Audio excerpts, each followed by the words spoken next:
despite all of that, he loves her.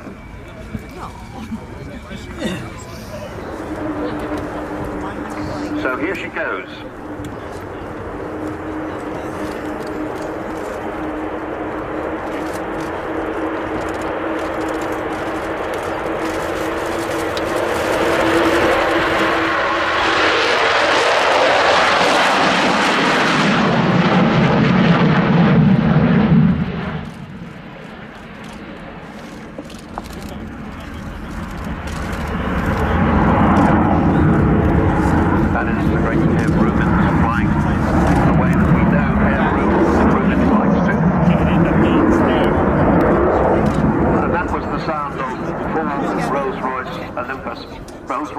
Olympus 202 engines, 16,500 pounds of static thrust each of them, total of about 65,000. Keeping it slightly less than that, in the interests of keeping the old girl going nicely. So we got to hear the Vulcan howl. I hope we'll get to hear it again. And you get to see as she turns around onto finals and back down the runway again, that wonderful triangular shape, as designed in 1946 by the wonderful Roy Chadwick, who'd also designed the Lancaster and the Anson, great Avro aeroplanes. So as Kev brings the Vulcan in along the runway, along the display line, I'm looking to see him accelerate her to about 300 knots, 345 miles an hour.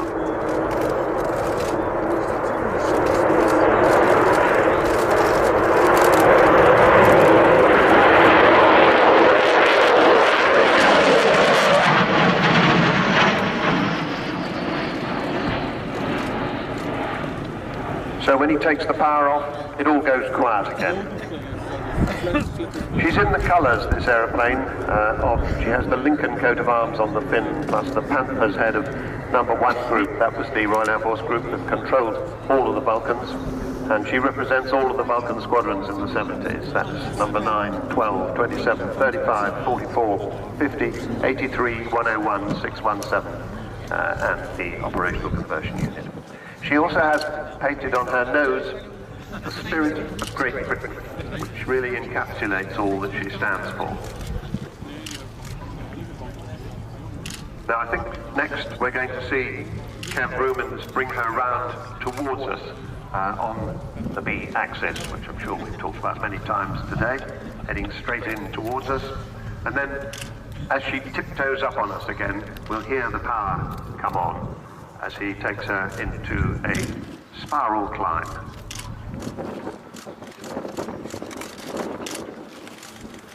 Vulcan first flew in 1952, only 11 years after the first flight of the Lancaster.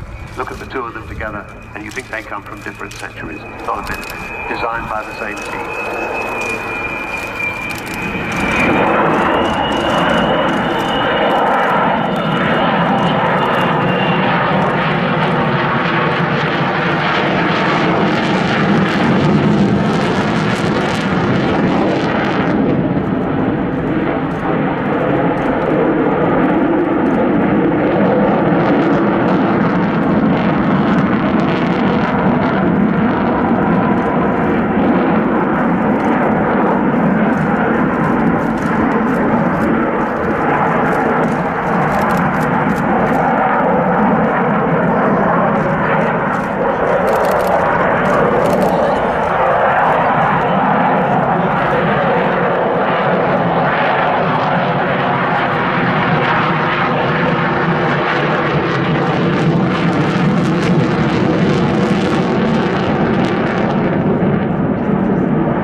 Apart from protecting us from being overcome by nuclear holocaust during the Cold War, Vulcan never went to war until, that is, the 30th of April 1982, when one Vulcan, 607, hit the center line of the Port Stanley runway in the Falkland Islands with one bomb and the edge of the runway with another, making the runway unusable for Argentine fast jets, and until the Gulf War, that was the longest bombing raid in history, 7,760 miles round trip, which is about the same distance as from here to Bali in one hop.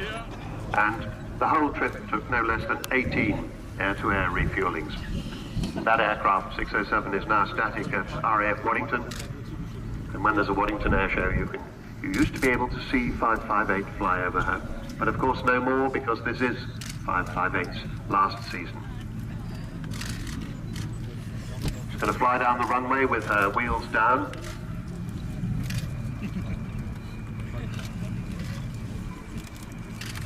All 18 of them, in case you're in a mood for counting, or in case you've been on one of the underwing tours this morning and able to count them at first hand.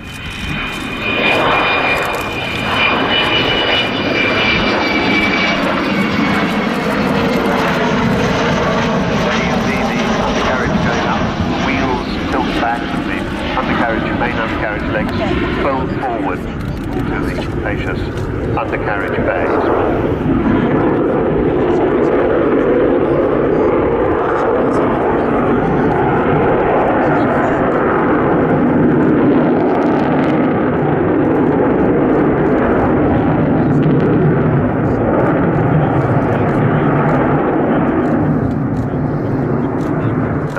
Idea of the amazing agility of this aeroplane. She doesn't have a big control yoke like most bombers. She has fighter-type control columns for each of the pilots. And of course she is amazingly agile. In the early days at the Farnborough Air Show, their test pilots actually rolled the aeroplane.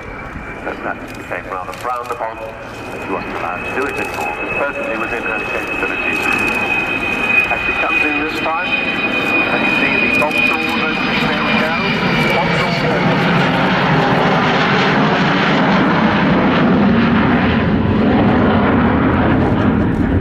And you get an idea of the enormous size of that bomb bay. Bomb bay, of course, is the heart of the bomb, and that's what it's all about.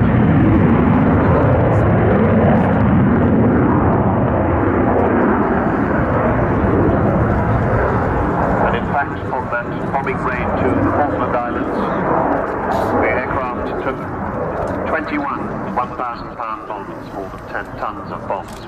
They dropped all 21 of them. They only hit the runway with 2. That was part of the course. These were more or less wartime dumb bombs, no guidance amongst them or anything. So if you wanted to hit a specific target, you went for a lot of overkill so that you'd be sure of getting it. And indeed, they did get it. The pilot at that time, Martin Withers, who is now the chief pilot of the Vulcan to the Sky Trust. He was awarded a DMC, and his crew were mentioned in dispatches. As she comes back in front of us again, expect to see the bomb bay closing. Nowadays it just contains the names of lots and lots and lots of people who've contributed so wonderfully to this flat aeroplane flying.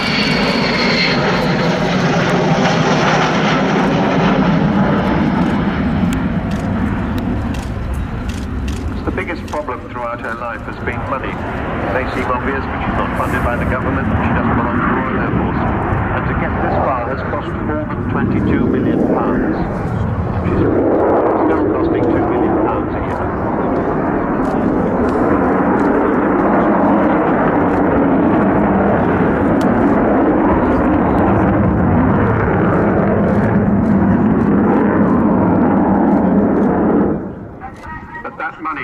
Has come from everybody. You've given your money in single pounds, in tens of thousands and everything in between. The late Sir Jack Hayward, wonderful. And also the very generous Eddie Forrester of Aerobytes. There's been big support from the CAA, as well as the 3 technical authority companies, BAE Systems, Marshall Aerospace and Defence Group, and Rolls-Royce. Many other companies have given fantastic help. Airbus, AD Holdings, Beagle Technology, Cranfield Aerospace, Goodrich, Kearsley Airways, Meggitt, Messier Doughty and Serco. But it is the 3 technical authority companies that will finally bring Vulcan's illustrious flying life to a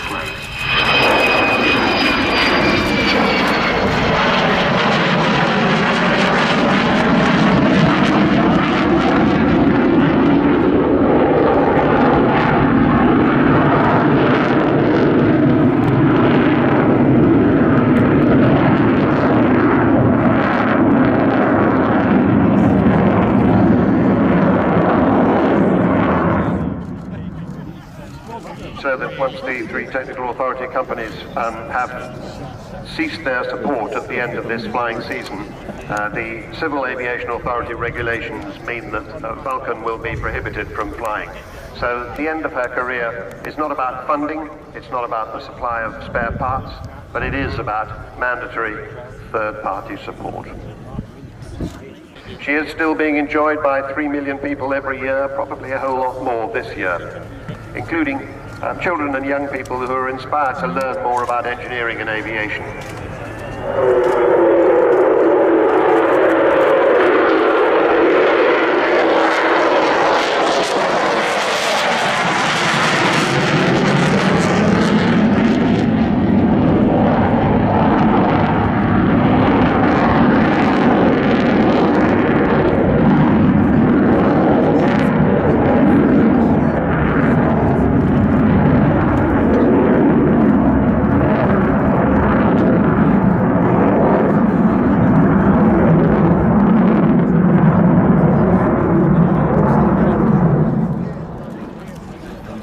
And as she went into her zoom climb, and she'll be coming back later on, how nice to see the red arrows giving her a real red, white and blue salute before they... And Bill's got her lined up with the runway and descending gently on the glide slope.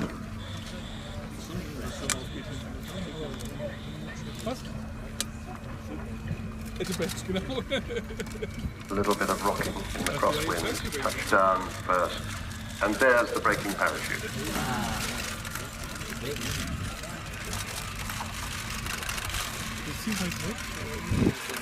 So, there she is. I hope you'll be able to see her again sometime this year. And thank you very much. Enjoy that sight. Sean Maffett, thank you so much for taking us through that. Absolutely magnificent. What a feast of flying we are all enjoying here today in the most magnificent weather. We hope you still have enough energy left for the red arrows, because they are ready as well. I'm going to hand you over now to squadron leader Michaeling, red and...